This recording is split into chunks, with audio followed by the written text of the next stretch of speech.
As you know, the CCA and Cabinet met today in physical format after a long time. To brief you on the important decisions taken by the Cabinet, we have with us Honorable Minister for Information and Broadcasting and Youth Affairs and Sports, Shri Anurag Thakurji. My warm welcome to you, sir. After the briefing, we will take some questions related to the Cabinet decisions only. Over to Honorable Minister, sir. नमस्कार। आज माननीय प्रधानमंत्री जी के नेतृत्व में cabinet की बैठक हुई, जिसमें कुछ महत्वपूर्ण निर्णय लिए गए, जिनसे आप सबको अवगत करवाने के लिए मैं आया हूं। जैसा आप जानते हैं कि गारमेंट्स, एपरल्स, मेडअप्स, ये टेक्सटाइल के क्षेत्र में एक बड़ा क्षेत्र भारत में है, जिससे रोजगार का सृजन भी होता है और लाखों करोड़ रुपए का निर्यात भी यहाँ से होता है। तो टेक्सटाइल मिनिस्ट्री में एपरल, गारमेंट्स और मेडअप्स के लिए ROSCTL स्कीम को जारी रखने का निर्णय लिया गया है। इससे टेक्सटाइल क्षेत्र में उनको लाभ मिलेगा, निर्यात करने में, निर्यात को बढ़ावा भी मिलेगा, रोजगार का सृजन भी होगा और जो भारत की कंपनियां हैं उनको compete करने के लिए दुनिया भर की कंपनियों से इससे बल मिल पाएगा, क्योंकि इसके माध्यम से ये जो स्टेट और सेंटर के टैक्सेस एंड लेवीज हैं, इन पे रिबेट जो मिलता है, इसको कंटिन्यू करने का निर्णय लिया गया है 31 मार्च 2024 तक। तो इससे एक स्थिरता भी रहेगी, लेवल प्लेइंग फील्ड भी भारत के टेक्सटाइल इंडस्ट्री को मिलेगी। ये योजना 1 जनवरी 2021 के प्रभाव से जारी रहेगी।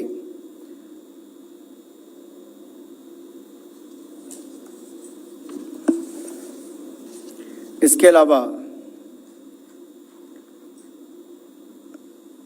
जो दूसरा निर्णय किया गया है वो ग्रामीण भारत से जुड़ा हुआ है, देश के किसान, पशुपालक, डेयरी क्षेत्र से जुड़ा है और ये डिपार्टमेंट ऑफ एनिमल हस्बेंड्री और डेयरिंग ने योजना यहाँ पर हम चला रहे हैं, जिसमें कुल मिलाकर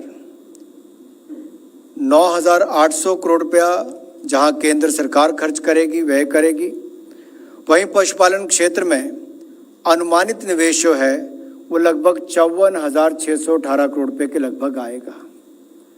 इससे क्या फायदा होगा, इस पर मैं कुछ प्रकाश आपके माध्यम से डालना चाहूँगा। 3 प्रमुख योजनाएं इसमें सम्मिलित हैं। पशुधन विकास योजना, जिससे कि राष्ट्रीय गोकुल मिशन और यानी कि हमारे जो बाकी पशु हैं, चाहे देसी गाय हो, भैंस हो, भेड़ हो, बकरी हो, सूअर की प्रजातियां हो, इनको आधुनिक तकनीक का उपयोग कर ब्रीड मल्टीप्लिकेशन के ऊपर काम किया जाएगा, जिससे हमारे पशुपालकों को लाभ भी मिलेगा और उनकी आय में भी वृद्धि होगी। आउटपुट और आउटकम के आधार पर इनको इंसेंटिव दिए जाएंगे, जिससे कि योजनाओं का व्यय जो है वो उस दिशा में हो कि पशुपालकों की आय भी बढ़ सके। और कुल मिलाकर जो पशुओं के लिए जो दूसरा इसमें एक पहलू है, डिजीज़ कंट्रोल प्रोग्राम, क्योंकि आपने याद होगा एक बार हमने पहले घोषणा की थी, वो थी फुट एंड माउथ डिसीज़ के लिए, जहाँ पर उनकी पूरी तरह से वैक्सीनेशन, टीकाकरण हमने करना था। इसमें इसी तरह से डिसीज़ कंट्रोल प्रोग्राम के अंतर्गत जो livestock health and disease control है, इसको national animal disease control programme के साथ जोड़कर इनकी गतिविधियों के साथ चलाने का निर्णय लिया है कि सुदूर गांव में और दुर्गम क्षेत्रों में हम पीपी के माध्यम से मोबाइल वेटनरी स्कीम्स, यानी कि पहले तो इंसान के लिए ही एम्बुलेंस जाती थी, अब हमारे जो पशुपालक हैं उनके जानवरों की देखरेख के लिए भी, उपचार के लिए भी एम्बुलेंस सर्विस को शुरू किया जाएगा। एक बड़ा कदम है उस दिशा में। और इसके अलावा जो तीसरा है वो इंफ्रास्ट्रक्चर डेवलपमेंट फंड, इसमें भी एनिमल हस्बेंड्री के लिए एक और कदम है, जिसमें डेयरी इंफ्रास्ट्रक्चर डेवलपमेंट फंड को रखा गया है। इसके माध्यम से वर्किंग कैपिटल पर इंटरेस्ट सबवेंशन भी दी जाएगी, जिससे और पशु रखने का उनको मौका मिलेगा। और इसके अलावा क्वालिटी ब्रीड्स मिले, पशुओं का टीकाकरण हो, लेकिन जो पशु रखते भी हैं उनको भी उसके लिए चिलिंग प्लांट्स हो, बल्क मिल्क कूलर हो, और प्रोसेसिंग के लिए जो इंफ्रास्ट्रक्चर बनाने की ज़रूरत पड़ती है उसमें भी बहुत मददगार साबित होगी। और क्वालिटी टेस्टिंग करने के लिए भी इसमें इक्विपमेंट दिए जाएंगे। तो इसको देखा जाए तो ओवरऑल एक पैकेज जो एनिमल हस्बेंड्री के लिए है, क्वालिटी ब्रीडिंग से लेकर और उन पशुओं की उपचार से लेकर, उनके टीकाकरण से लेकर, उनके मिल्क इंफ्रास्ट्रक्चर, इनके डेयरिंग के लिए बल्क मिल्क प्रोसेसिंग हो, टेस्टिंग हो, ये सारा इंफ्रास्ट्रक्चर खड़ा करने के लिए भी ये बहुत बड़ी योजना लेकर आए हैं, जिसमें कुल मिलाकर 54,618 करोड़ रुपया लगभग अनुमानित निवेश इसमें होगा। और इसमें केंद्र सरकार की ओर से व्यय जो होगा वो लगभग 9,800 करोड़ रुपये किया जाएगा। तीसरा विषय जिस पर मैं आने वाला हूं, क्योंकि कोविड के टाइम पर आपने योगा का भी, काढ़े का भी, आयुष मंत्रालय की भी एक भूमिका देखी। देश विदेश में आयुष मंत्रालय के अंतर्गत की जाने वाले जो और कदम हैं उनको और मजबूती कैसे मिले, इसके लिए आज निर्णय किया गया है कि नेशनल आयुष मिशन को वित्तीय वर्ष 2021-22 से लेकर 2025-26 तक जारी रखने का निर्णय किया गया है। नेशनल आयुष मिशन को 2021-22 से लेकर 2025-26 तक जारी रखने का निर्णय लिया गया है। इसके अंतर्गत कुल खर्च 4,607 करोड़ रुपया 5 वर्षों में किया जाएगा। इस योजना के क्रियान्वयन से आयुष प्रणाली की शिक्षा और प्रशिक्षण का विस्तार किया जाएगा। नागरिकों को आयुष प्रणाली के माध्यम से प्रिवेंटिव और प्रोमोटिव एस्पेक्ट्स और होलिस्टिक हेल्थ केयर का लाभ उपलब्ध कराया जाएगा। लाइफस्टाइल रिलेटेड हो, उसमें भी लोग उसकी मदद ले सकें, उसका भी बल मिलेगा। और इससे डिसीज बर्डन यानी कि बीमारी का जो भार है वो भी पूरे हेल्थ सिस्टम पर भी कम होगा, लोग स्वस्थ भी रहेंगे। और हमारे आयुष मंत्रालय के माध्यम से जो हमारी पद्धति है, जो कई हजार वर्षों से लगातार देश में चल रही है, उसको देश और विदेश में भी और लोकप्रिय किया जाए। इनसे सामान्य स्वास्थ्य में भी सुधार होगा, बीमारियों की रोकथाम भी होगी और नुकसान पर खर्च भी कम होगा। इसके अंतर्गत 12,000 आयुष हेल्थ वेलनेस सेंटर्स स्थापित किए जाएंगे, देश भर में किए जाएंगे। और 6 आयुष कॉलेज खोले जाएंगे, 12 आयुष पोस्ट ग्रेजुएट इंस्टीट्यूट बनेंगे, 10 अंडर ग्रेजुएट इंस्टीट्यूट के इंफ्रास्ट्रक्चर को अपग्रेड किया जाएगा, 36 नए 50 बेड के और 30 बेड के और 10 बेड के आयुष अस्पतालों का निर्माण किया जाएगा। और 101 जो हाल में चल रहे एग्जिस्टिंग 50 बेड हॉस्पिटल्स हैं, उनके इंफ्रास्ट्रक्चर को भी, आधारभूत ढांचे को भी अपग्रेड करने का निर्णय किया गया है। 43 आयुष अस्पतालों को अपग्रेड किया जाएगा और साथ ही साथ 152 आयुष डिस्पेंसरीज को अपग्रेडेशन का निर्णय भी किया गया है।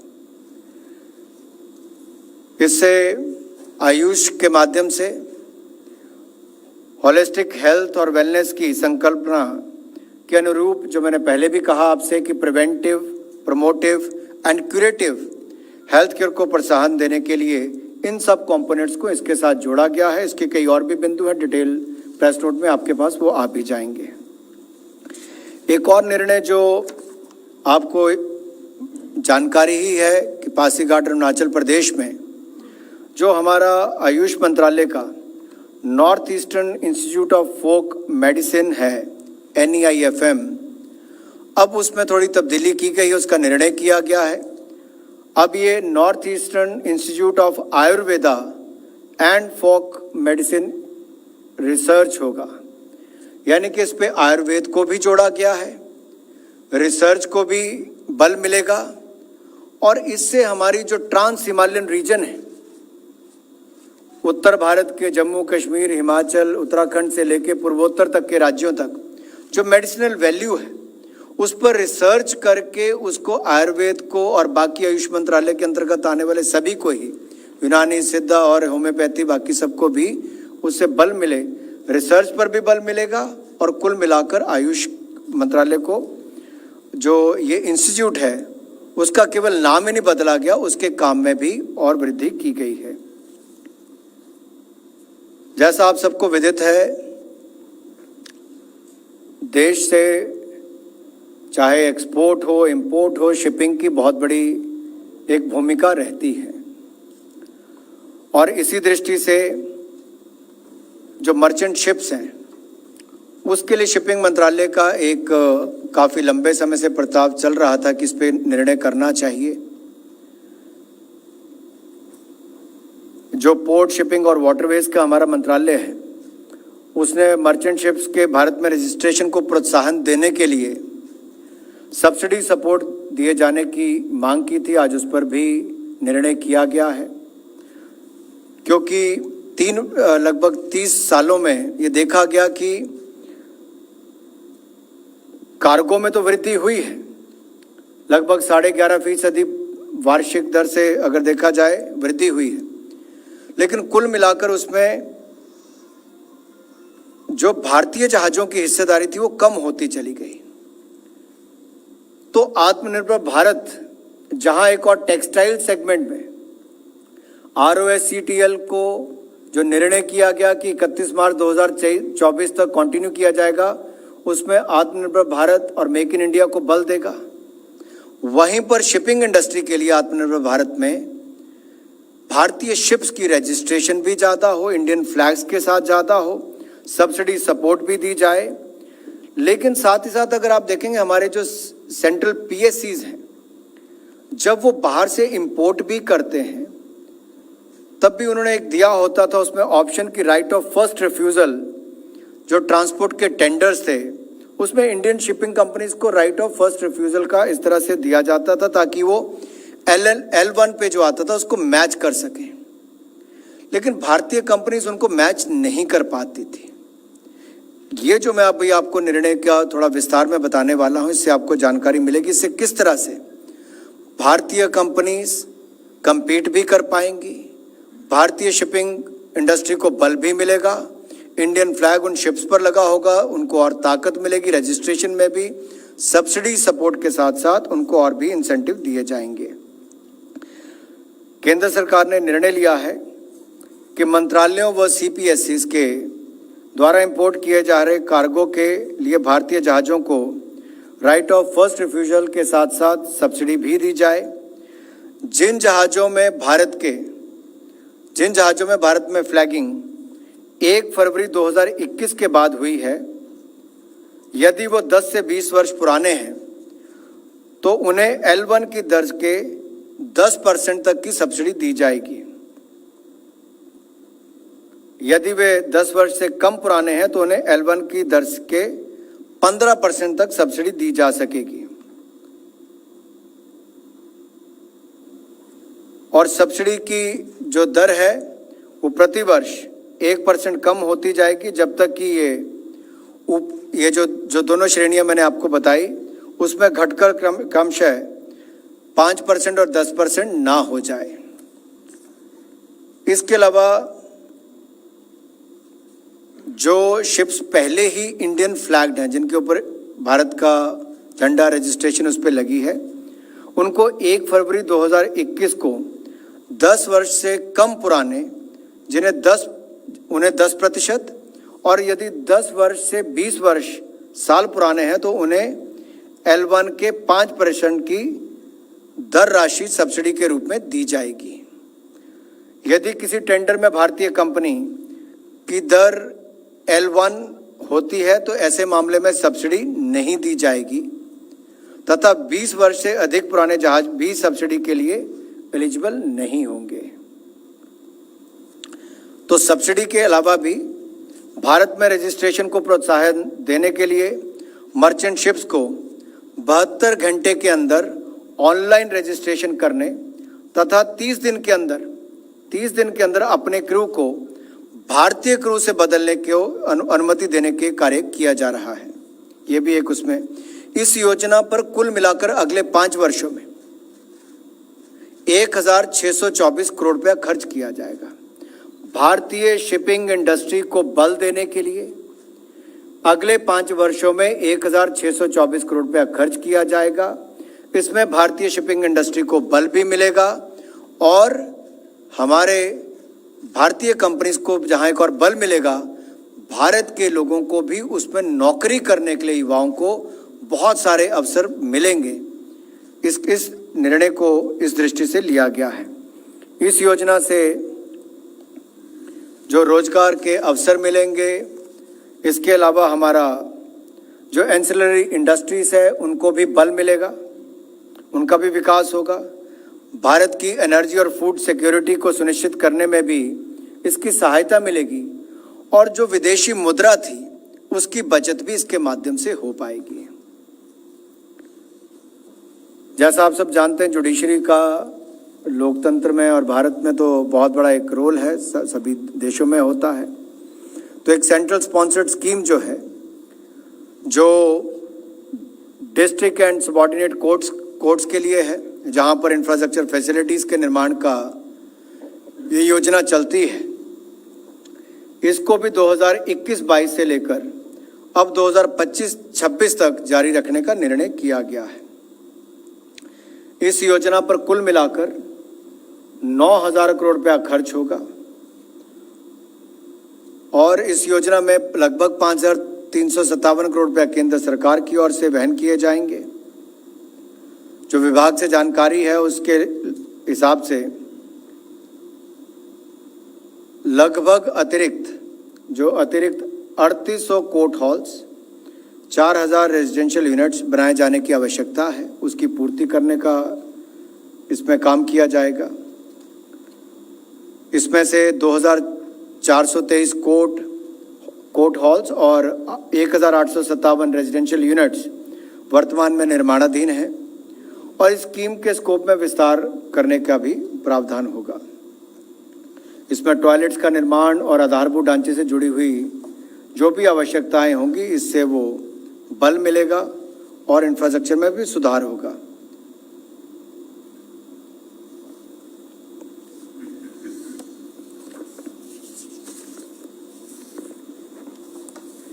एक और निर्णय जो केंद्र के कर्मचारियों के लिए, पेंशनर्स के लिए भी केंद्र सरकार ने एक बड़ा निर्णय आज लिया है। उसमें केंद्र सरकार के कर्मचारियों को डीए और पेंशनर्स को डियरनेस रिलीफ, इसकी बहाली करने पर निर्णय किया गया है और इसकी दरें भी जो थी उसमें भी अगर आप कुल मिलाकर देखें तो अब डीए की दर जो पहले 17% थी उसमें 11% की और वृद्धि करके कुल मिलाकर 28% इसको किया गया है। यानी कि डीए की दर 17% से बढ़ाकर 28% हो जाएगी। इसको 1 जुलाई 2021 से लागू किया जाएगा और इस प्रस्ताव, ये जो हमने निर्णय किया है, इससे जो हमारे सरकारी कर्मचारी हैं, पेंशनर्स हैं, उसको लाभ भी मिलेगा।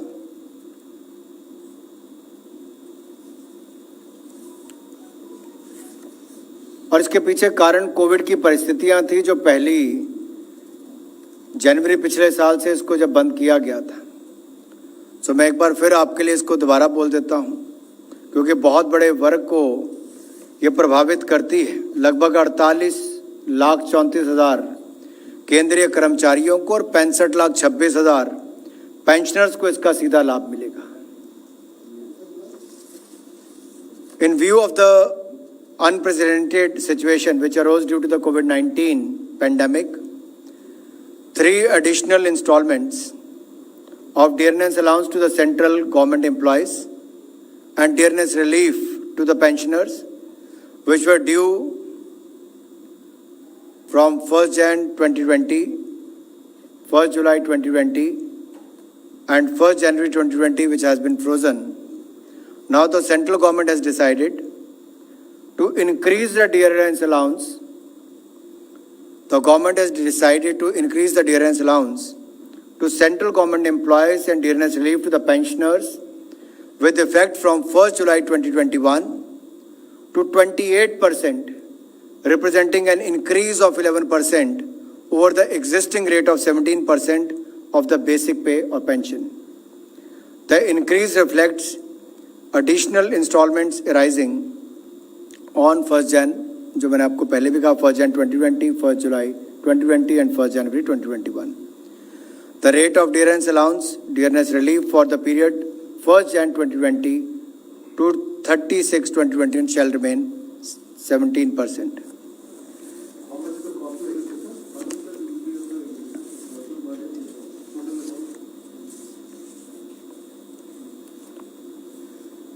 इसका लगभग 34,400 करोड़ रुपए का प्रतिवर्ष इसका प्रभाव पड़ता है।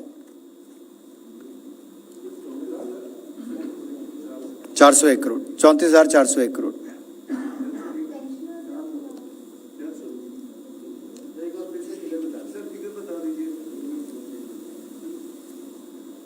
ये डिपार्टमेंट कंसर्न आपको सारी डिटेल्स भेज भी देंगे, डिटेल प्रेस नोट में आपके पास सारी जानकारी आ भी जाएगी।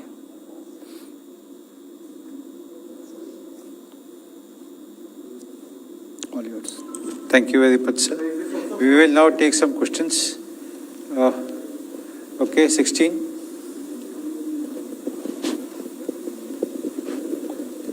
Sir, here. So I have two questions, sir. So what will be the total outgo for the current fiscal on account of DA and DR revision? And the second thing is, what will happen to the DA due from July 1? As I said earlier, all the details will be made available in the detailed press note. But the issue is the DA, which was at 17%, it will stand at 28% now. There is an increase of 11% on that, which is a substantial increase. ये 1 जुलाई 2021 से ही लागू होगा। वो तो 18 महीने वाला तो निर्णय पहले हो ही चुका है। इस बार से 28% से लागू होगा। Okay. 1 जुलाई 2021 से लागू होगा। Any other question? चलिए आगे। Any other question? Thank you. Thank you very much, friends. We close the press conference now. Thank you.